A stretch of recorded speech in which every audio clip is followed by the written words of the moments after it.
Salam jemaat Tuhan di Pembaguala Paso yang saya cintai.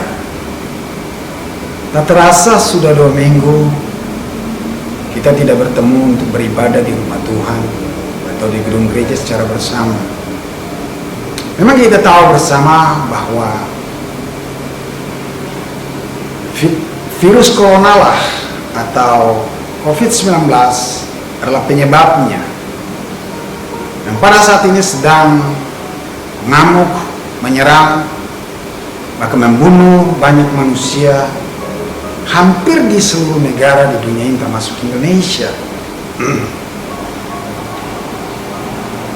Oleh sebab itulah pemerintah yang luar biasa mengambil kebijakan untuk kita harus ada di rumah masing-masing. Karena mereka adalah wakil Allah, kita pun harus taat.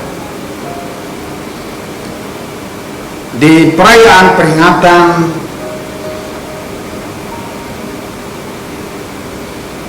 pengorbanan Yesus di kayu salib untuk menyelamatkan umat manusia, yang pada saat ini kita rayakan dalam bentuk amanat agung atau Jumat Agung.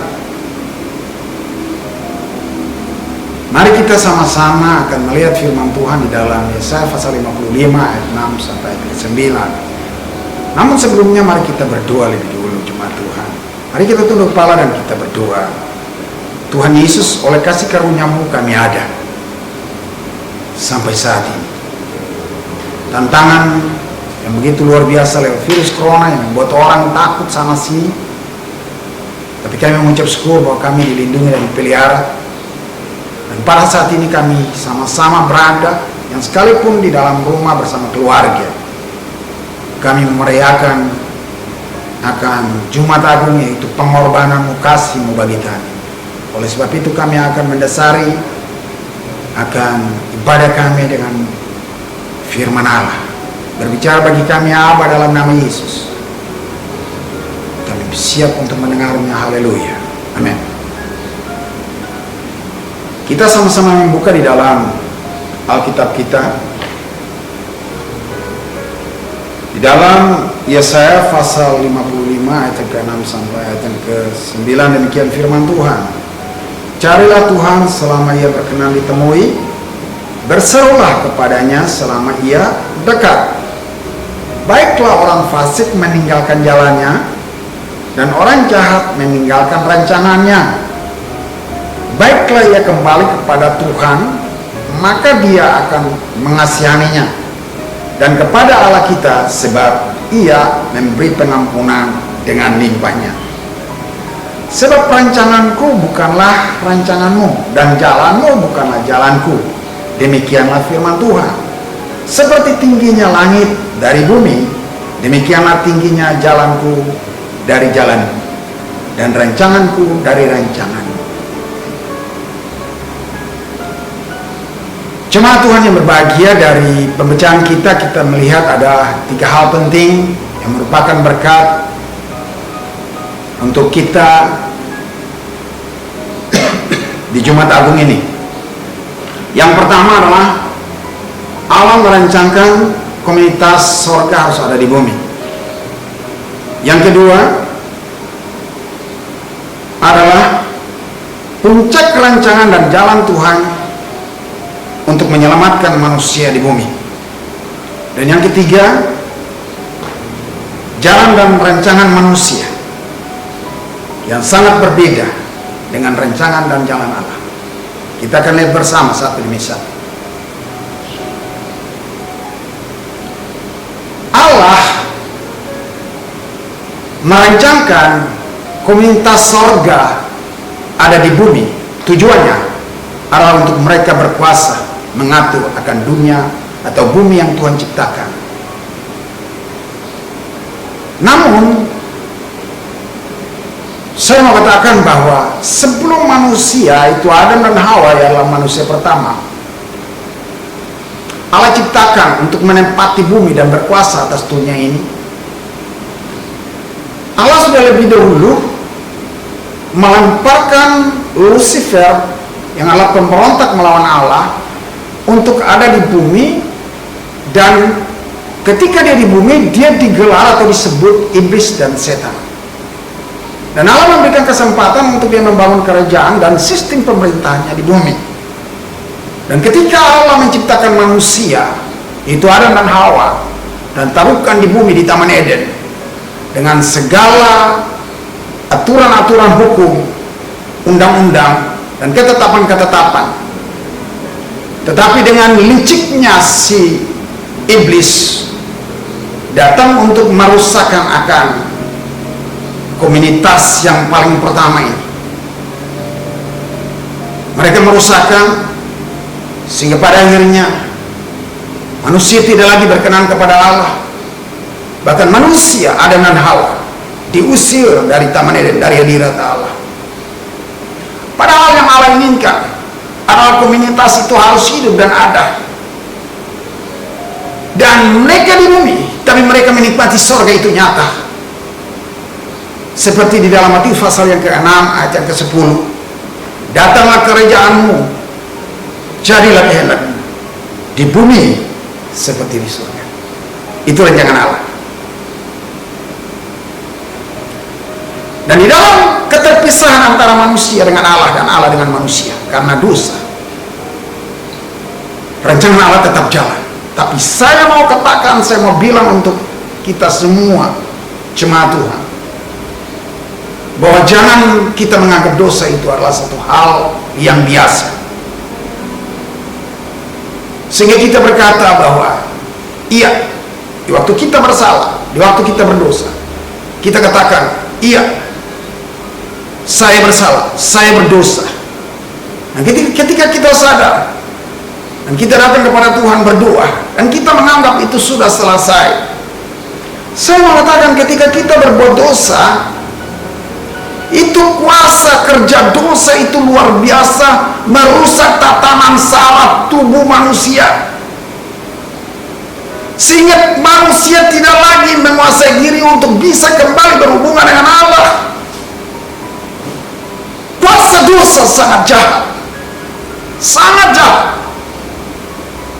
Olehnya itu kita melihat dari sejarah manusia dari waktu ke waktu sampai ke zaman Israel, mana Tuhan datang nyata untuk mereka, tapi tetap mereka lebih cenderung untuk berbuat dosa. Kenapa? Kuasa dosa bekerja.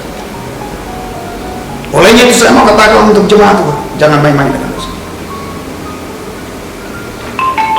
Sadis. Tapi kita lihat Tuhan itu luar biasa.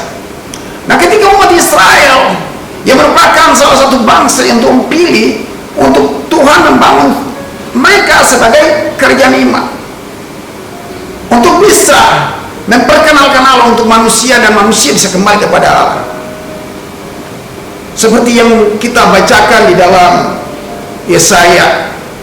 Nah, kitab Yesaya, kalau kita melihat dari pasal 1 sampai pasal yang ke-39, itu dia berbicara tentang teguran manusia dari Allah untuk supaya jangan berbuat dosa, jangan berbuat dosa, jangan berbuat dosa, dan jangan berbuat dosa dan salah.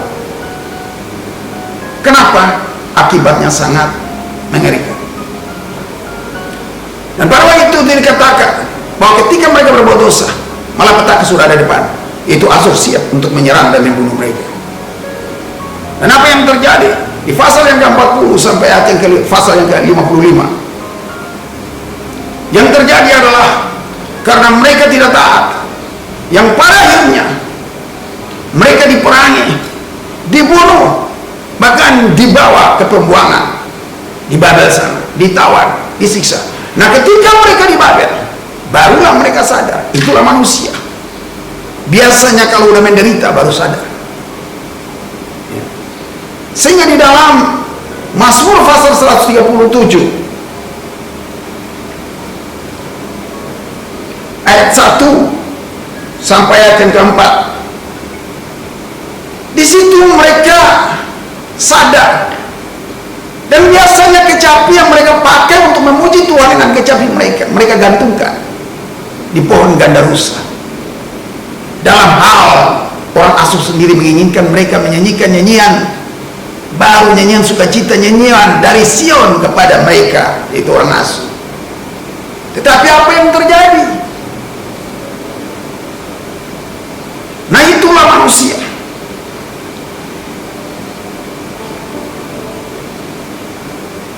Setelah di pembuangan, menderita, barulah mereka sadar konsekuensi daripada dosa. Biasanya demikian. Juga seperti pada saat ini kita telah merasakan bahwa kehidupan manusia di akhir zaman ini makin menjadi-jadi dalam dosa. Tidak perlu dengan Allah. Olehnya itu Tuhan senantiasa datang menegur manusia, menyadarkan manusia untuk manusia berbalik kepada Allah. Di dalam Paju pasal yang ke-3 ayat 19 mengatakan, "Pada siapa yang kukasihi dia akan kutegur dan kuhajar. Oleh sebab itu relakanlah hatimu dan bertobatlah." Jadi itulah kasih Tuhan. Kalau malapetaka masalah datang, itulah kasih Tuhan bagi kita. Jangan kita menganggap itu sebagai sebuah kutuk, tapi itu adalah sebuah teguran yang keras, bahkan mungkin hajaran. Kenapa? Karena Tuhan mengasihi kita. Itu jemaat Tuhan. Nah, kita lihat selanjutnya di poin yang kedua ini, kita akan melihat puncak rancangan dan jalan Tuhan untuk menyelamatkan manusia. Allah begitu luar biasa mengasihi manusia, itu kita, sehingga dengan bermacam cara yang telah Allah buat lewat manusia supaya bisa berbalik kepada Allah, semuanya menjadi gagal. Pada akhirnya Allah sendiri memilih untuk berinkarnasi atau menjelma menjadi manusia, yaitu Yesus. Dan lewat pribadi Yesus, Dia mengorbankan dirinya sendiri, darahnya tertumpah untuk menyucikan dosa manusia. Tujuannya adalah supaya manusia bisa dipulihkan kembali hubungannya dengan Allah Bapa di sorga. Bahkan bukan sampai di situ, tapi sekaligus pada waktunya akan selama-lamanya bersama-sama dengan Allah. Dengan kata lain, manusia diselamatkan. Karena Allah menciptakan manusia bukan untuk dibinasakan, tapi untuk bersama-sama dengan Dia. Sesuai dengan Yeremia pasal yang ke-29 ayat yang ke-11 sampai yang ke-14, di situ dia mengatakan bahwa rancangan Allah bukanlah rancangan kecelakaan, tapi rancangan damai sejahtera yang penuh dengan pengharapan. Kita lihat dahulu di zaman Israel. Biasanya dosa itu biasanya diselesaikan bukan dengan hanya sekedar doa dan doa, tapi lewat pengorbanan darah. Mereka harus datang kalau mereka berbuat dosa. Mereka harus datang kepada imam. Mereka membawa akan ternak mereka domba, dan setelah itu dombanya disembelih, darahnya untuk menghapus dosa mereka. Pada waktu itu zaman Taurat, supaya manusia mereka bisa berkenan kepada Allah. Namun di zaman kita luar biasa, Allah sendiri mengorbankan dirinya, dan Allah di dalam Yesus Kristus, Dia tampil sebagai anak domba Allah yang hidup, yang menghapus dosa isi dunia. Oleh sebab itulah saya mengatakan untuk kita, mari kita mengucap syukur, kita bangga punya Allah yang begitu luar biasa mengasihi kita. Namun ketika Allah mengampuni kita, Dia berkata jangan berbuat dosa lagi mulai dari sekarang. Itu contohnya pada seorang wanita yang ketangkap berbuat dosa zina, lalu dibawa oleh ahli-ahli Taurat kepada Yesus untuk dihukum. Menurut mereka katakan, menurut hukum Musa, wanita ini harus dilempari dengan batu sampai mati karena ketangkap berbuat dosa. Tapi apa kata Yesus? Kalau kalian merasa diri tidak berdosa, biarlah kalian mengambil batu dan melempari orang ini, menghukum orang ini. dengan cara melempari dia sampai mati, mulai dari yang tertua sampai kepada anak-anak. Pada waktu itu yang ngadiri akan penangkapan wanita itu. Dan apa yang terjadi? Tidak ada seorang pun yang berani melempari wanita itu dengan batu. Satu persatu pulang dan pulang dan pulang. Pada akhirnya tinggallah wanita itu seorang diri dengan Yesus. Dan Yesus berkata kepada dia, apakah tidak ada yang menghukum engkau? Dan dia berkata, tidak ada Tuhan.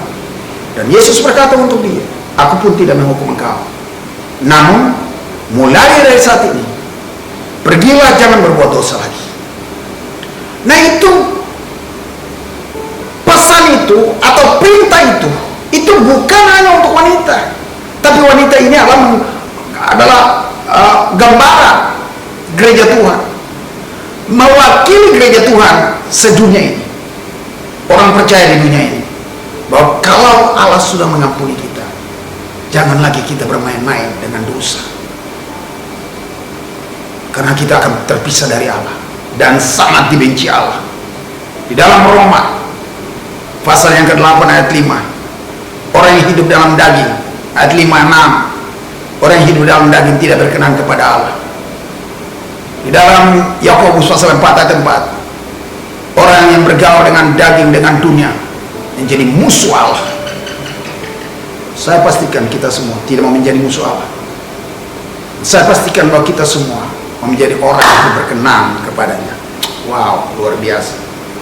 Olehnya itu mari kita menghargai pengorbanan Kristus. Adapun kalau kita menghadapi sebuah penderitaan, tantangan, di dalam Petrus, pertama Petrus pasal yang keempat ayat 1 dan 2, di situ dia katakan begini, tujuan penderitaan adalah supaya manusia berhenti berbuat dosa. Itu tujuan daripada sebuah penderitaan, supaya manusia sadar dan jangan berbuat dosa lagi. Di dalam 2 Petrus 3 ayat yang ke-9, di situ Petrus mengatakan bahwa Allah sabar kepada orang berdosa. Allah memberikan kesempatan, karena Allah tidak menginginkan satu manusia pun binasa, sekalipun ada orang yang menganggapnya sebagai kelalaian. Tapi Allah menunggu. Olehnya itu tangan Allah menunggu kita. Selanjutnya, kenapa? Karena upah dosa atau dosa itu terlalu sadis dan upahnya adalah maut. Satu, selama kita di bumi ini, ya, kata Yesaya pasal 59 ayat 1 dan 2 mengatakan bahwa tangan Tuhan tidak kurang panjang untuk menyelamatkan dan pendengarannya tidak kurang tajam untuk mendengar, tapi yang membuat pemisah antara kamu dan Allah ialah segala dosamu, dan yang membuat ia tidak mendengar ialah segala kejahatan. Nah, jadi kita lihat selama kita di bumi aja udah tidak dengar Tuhan. Nah, apalagi mau bersama-sama dengan Dia? Di dalam Ibrani mengatakan, kuduslah kamu karena tanpa kekudusan tidak ada seorang pun yang bertemu dengan Allah. Berusaha untuk hidup kudus.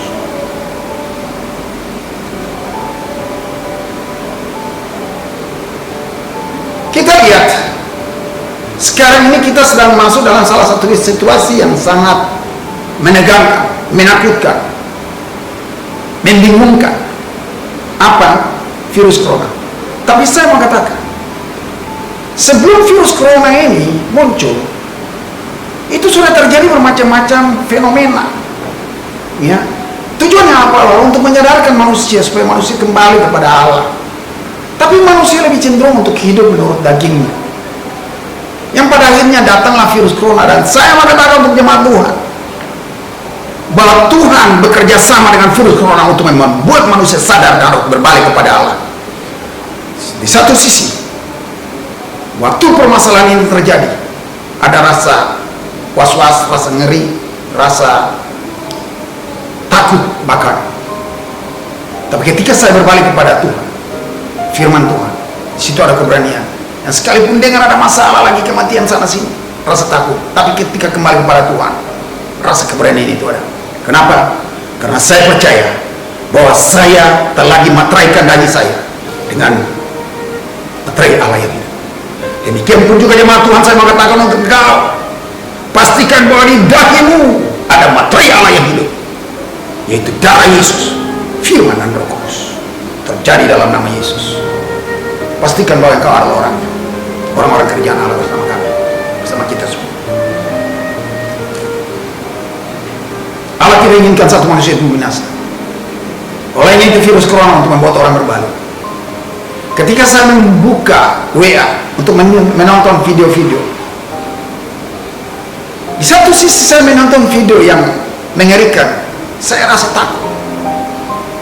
Tapi di satu sisi saya menonton video di mana orang beramai-ramai berkumpul berpegangan tangan, hampir di negara-negara yang luar biasa maju, semua berpegangan tangan dan berdoa, menyanyi, memuji Allah di jalan-jalan, di lorong-lorong, bertekuk lutut di jalan-jalan, di tempat-tempat yang terbuka, dengan jas mereka, dengan mobil-mobil mereka yang berlutut, dan mereka berteriak, Tuhan Allah kami dalam Yesus Kristus. Wow, luar biasa, sangat luar biasa. Virus corona, Allah bekerja di dalam untuk membangun manusia harus percaya bahwa Allah itu ada dan Allah itu berkuasa. Akan lebih daripada itu, untuk kita, Allah itu penyelamatmu dan penyelamatku. Oh, glory, haleluya. Kita lihat hal yang ketiga, yaitu jalan dan rancangan manusia. Prinsip manusia ketika dia dikuasai oleh kuasa dosa yang sudah merusak akan tertanam saraf hidupnya, sehingga kecenderungannya adalah dosa-dosa dan dosa semata-mata.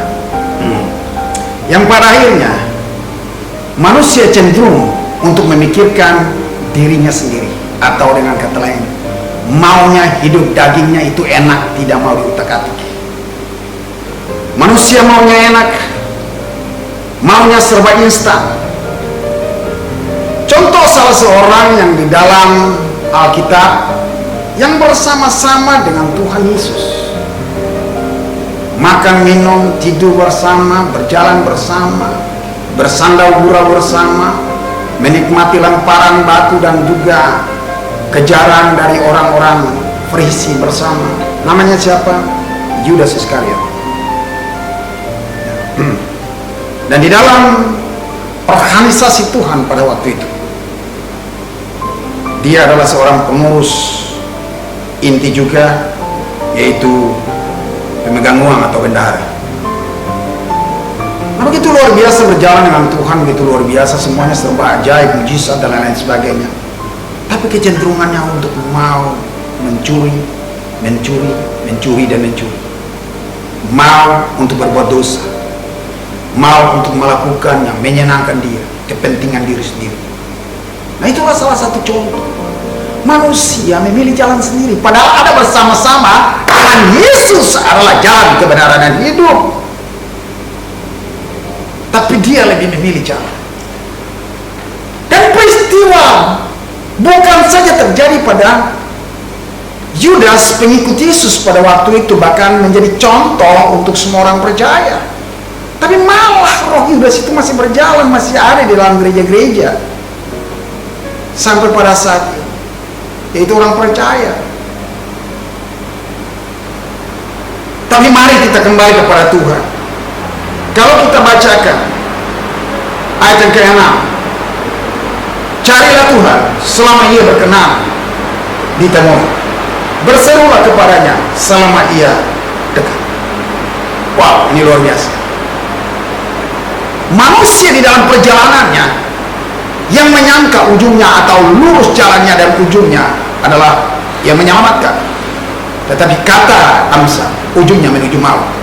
Nah, terkadang manusianya demikian, mau dagingnya enak, mau serba instan, tidak mau diutak-atik, tidak mau tersinggung dan lain-lain sebagainya. Pernah saya mengalami tersinggung waktu dulu, waktu saya punya gaji tidak mencukupi, waktu saya di Jakarta dan saya pergi ke gereja, saya tersinggung dengan perpuluhan. Saya nggak mau kasih perpuluhan karena gajinya nggak mencukupi. Perjalanan dan makan dan lain-lain sebagainya. Tapi saya belajar untuk menyadari ketika saya mendengar khotbah pendeta Yusuf Roni, dan saya bertobat, dan saya melakukan itu sampai sekarang ini. Saya tidak pernah utak-atik.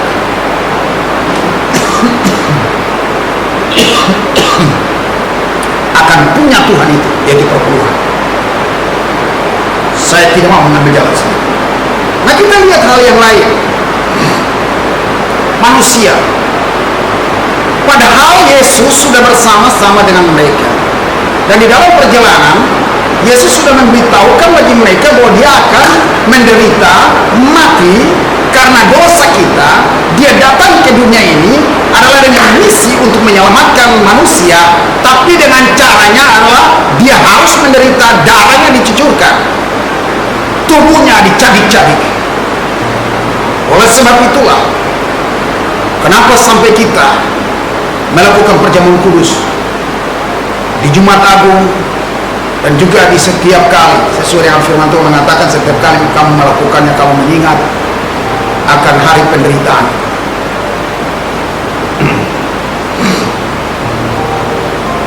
Jadi kita lihat di sini bahwa Tuhan begitu luar biasa. Jadi ketika mereka bersama-sama dengan Yesus, Yesus sudah memberitahukan tentang nanti dia akan menderita. Olehnya itu di dalam firman Tuhan mengatakan ada pemberitaan penderitaan pertama, penderitaan kedua, dan penderitaan ketiga, ya. Tapi mereka juga tidak memahami. Karena apa? Mereka hidup pakai pola pikir manusia, pakai cara memandang Yesus dengan cara daging, cara manusiawi. Olehnya itu pada satu waktu di dalam Kisah pasal 1 ayat 6, waktu Yesus mau tinggalkan mereka untuk naik ke surga, dan mereka katakan untuk Yesus begini, maukah engkau memulihkan kerajaan bagi Israel? Dengan kata lain, mereka menyangka bahwa umat Israel hidup di dalam dosa, menyakiti hati Tuhan, sampai pada akhirnya pada waktu itu mereka sedang dijajah oleh bangsa Roma. Dan mereka menyangka bahwa nanti pemulihan itu dengan cara yang baik-baik, sama dengan umat manusia. Kadang-kadang satu masalah disangka nanti persoalan itu diselesaikan dengan cara baik-baik. Prinsipnya firman Allah mengatakan, kalau ada penderitaan, kalau ada kesadaran. Nah, mereka katakan, lalu Yesus katakan begini, masalah kerajaan atau dia menjadi raja ada waktu. Ada waktu. Kita lihat terus bahwa hal dosa bukan diselesaikan dengan cara hanya doa-doa, bukan hanya dengan cara berdoa lalu habis, tapi selalu melalui, kalau pada zaman dulu, melalui korban darah. Dan Yesus sudah menyelesaikan, dan Yesus tidak mau lagi kita masuk dalam penderitaan. Nah, olehnya itu kalau tidak mau hidup dalam penderitaan, mari jangan berbuat dosa. Carilah Tuhan selama ia berkenan ditemukan. Itulah jalannya yang dia tawar. Jalan yang dia tawar. Ada sebuah kesaksian yang pernah saya melayani seorang ibu. Dia adalah seorang dosen juga, tapi dia sudah almarhum sekarang ini, sudah almarhum, dan bercerita tentang keselamatan yang di dalamnya ada neraka dan surga. Dan dia katakan untuk saya bahwa tentu Tuhan menciptakan manusia untuk semua manusia itu akan bersama-sama dengan Allah yang selamat, dan neraka itu adalah bagi iblis. Saya bilang benar. Tapi saya bilang untuk beliau bahwa untuk seseorang masuk ke surga itu tidak semudah yang ibu katakan kalau tidak hidup di dalam kekudusan, kalau tidak taat kepada firman Allah. Jadi kalau orang yang tidak taat kepada firman Allah, nah berarti dia menjalankan program iblis, ya. Berarti pada waktunya juga dia akan bersama-sama dengan iblis masuk di dalam neraka itu. Dan pada akhirnya beliau katakan begini, wah, Allah itu jahat. Saya katakan Allah tidak jahat, justru kita yang jahat kepada Allah. Contohnya adalah air bah. Allah tidak salah dengan dosa, semua dimatikan. Kedua, Sodom dan Gomora di bumi hanguskan karena lebih cenderung untuk hidup dalam dosa. Oleh sebab itulah saya mengatakan untuk jemaat Tuhan, ketika Tuhan menyelamatkan kita lewat pengorbanannya yang pada saat ini kita sedang merayakan dan peringati akan kasihnya, pengorbanannya yang begitu luar biasa. Lalu Tuhan katakan begini di dalam satu ayat dalam firman Tuhan, dikatakan begini, kerjakanlah keselamatan itu dengan takut dan gentar. Wow, itu luar biasa. Artinya mari kita belajar hidup takut Tuhan, lalu terus belajar mana maunya Tuhan dan mana tidak maunya Tuhan, mana yang Tuhan senangi dan mana yang Tuhan tidak senangi. Mari kita belajar untuk memiliki prinsip, saya mau benci apa yang Tuhan benci dan saya mau senangi apa yang Tuhan senangi. Haleluya. Kesimpulannya adalah Tuhan begitu luar biasa. Rancangan Tuhan indah bagi kita semua jemaat Tuhan. Rancangan Tuhan adalah hidup yang kekal. Rancangan Tuhan adalah damai sejahtera. Rancangan Tuhan adalah masa depan yang penuh harapan. Olehnya itu, carilah Tuhan selama Ia berkenan di tempat. Berserulah kepadanya, apatah lagi di dalam masalah COVID-19. Berserulah kepadanya selama Ia dekat. Tapi ada hal yang kedua selanjutnya, untuk mendatang kepada Tuhan, pastikan dulu mau kita mau komitmen. Untuk apa? Ya 7, baiklah orang fasik meninggalkan jalannya dan orang jahat meninggalkan rencananya. Baiklah orang kembali kepada Tuhan, maka Dia akan mengasihaninya, dan kepada Allah kita, sebab Ia memberi pengampunan dengan limpah. Inilah jalan yang Tuhan tawarkan. Mari, satu. Tapi hal yang kedua, kita harus tinggalkan akan kehidupan kefasikan. Kadang-kadang kita berpikir orang fasik itu adalah orang yang tidak percaya Tuhan. Orang fasik adalah orang yang tidak hanya Kristen KTP. Fasik adalah orang yang bukan orang bertobat. Saya mengatakan, sekalipun kita bertobat, tetapi kalau kita tidak melakukan firman Allah, kita dikategorikan orang fasik. Saya pastikan kita semua tidak mau jadi fasik. Mari kita datang kepada Allah, kita datang kepada Yesus, dan menyembah Dia. Kita katakan, terima kasih Yesus, Kau luar biasa. Jemaat Tuhan, mari bangkit berdiri dan kita masuk dalam perjamuan kudus. Jemaat Tuhan, mari kita berdoa untuk perjamuan kudus. Kami bersyukur kepadamu Bapa Surgawi Allah dalam Kristus Yesus. Di Jumat Agung ini Engkau kembali memperingatkan kami untuk kami mengasihi Engkau semua. Engkau mengasihi kami sehingga Engkau mau berkorban, darah-Mu tercurah bagi kami. Bahkan lebih daripada itu, di dalam tantangan virus corona, darah-Mu yang melindungi kami, keluarga kami, rumah kami, aset-aset yang ada pada kami. Kami mengucap syukur. Dan saat ini tanda kami menghormati, menghargai Engkau, mencinta, mengasihi Engkau. Kami akan menunggal dengan tubuh dan darah. Oleh sebab itu, ya Allah, dalam nama Yesus, kuduskan roti dan anggur ini di dalam nama Yesus, dan memberkati kami, memberkati akan tubuh atau roti dan anggur ini menjadi tubuh dan darah-Mu.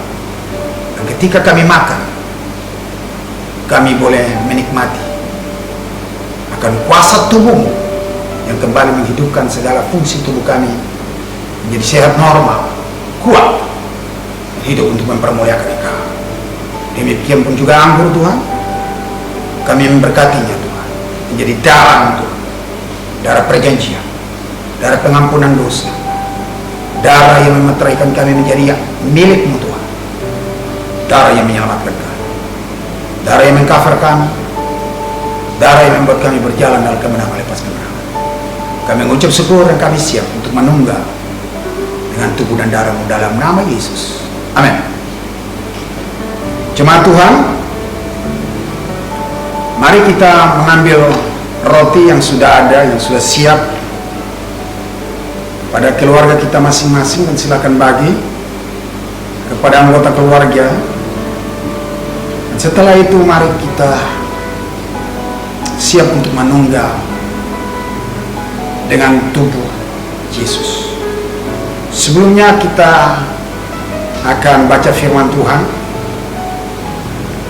di dalam pertama Korintus pasal yang ke-11.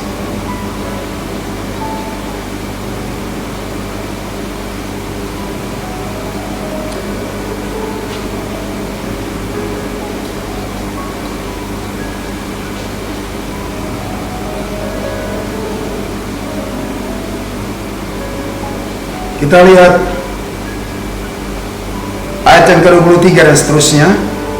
Demikian firman Tuhan. Semua sudah siap pegang tubuh Tuhan masing-masing dan juga darah Tuhan. Mari kita lihat firman Tuhan yang mendasari akan perjamuan kudus ini.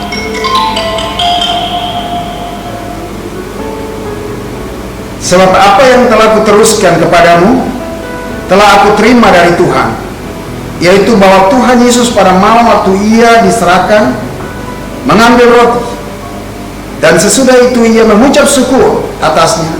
Ia memecah-mecahkannya dan berkata, inilah tubuhku yang diserahkan bagi kamu, perbuatlah ini menjadi peringatan akan aku.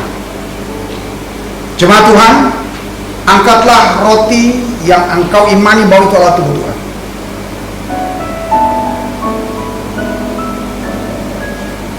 Dan mari dengar firman Tuhan. Bukankah roti yang ada di tanganmu dan di tanganku adalah persekutuan kita dengan iman, keyakinan penuh bahwa ini adalah tubuh Kristus? Mari kita makan dalam nama Yesus. Silakan makan.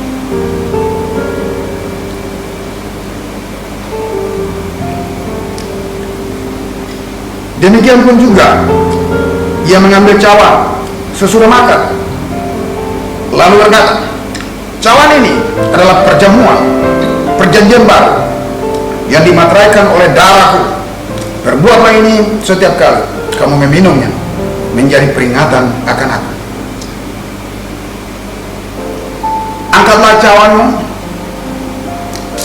lewat kepalamu dan percaya sungguh bahwa di cawan yang engkau pegang bukan lagi angin, bukanlah air yang biasa, tapi itulah darah. Percayalah. Bukankah di cawanmu, bukankah cawan yang engkau pegang dan juga yang aku pegang adalah persekutuan kita dengan darah Yesus? Mari kita minum dengan iman, kita minum dengan penuh keyakinan, kita minum dengan percaya bahwa inilah darah Yesus yang di dalamnya ada kuasa pengampunan, kuasa pembebasan, perlindungan, kuasa yang menyelamatkan, kuasa yang menyembuhkan, kuasa yang membuat ajaib. Di dalam nama Yesus Kristus, mari kita minum dengan iman dalam nama Yesus.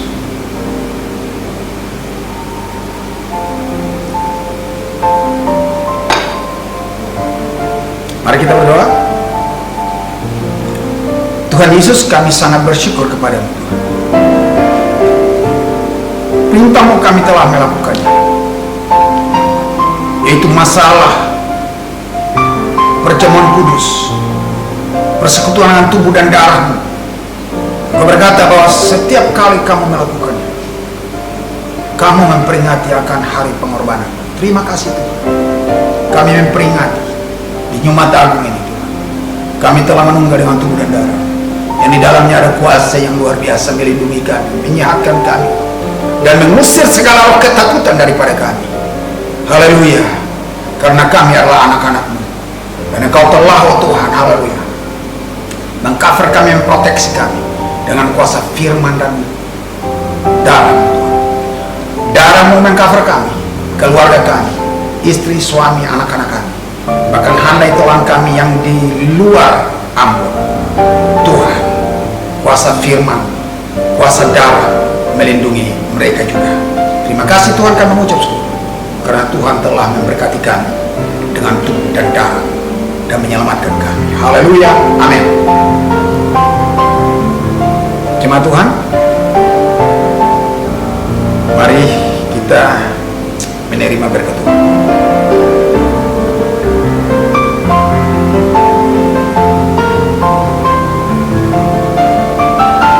Tuhan memberkati engkau dan melindungi engkau. Tuhan menyinari engkau dengan wajahnya dan memberikan engkau kasih karunia. Tuhan menghadapkan wajahnya kepadamu dan memberikan engkau damai sejahtera. Kebenaran firman dan kuasa firman ini hamba materaikan pada kita semua, keluarga handai Tuhan kita, sehingga kita berjalan dengan tanda kepemilikan Kristus. Kita terlindung aman sampai Tuhan datang pada kali yang kedua. Kita akan bersama-sama dengan Dia. Haleluya, amin. Yesus memberkati. Salam.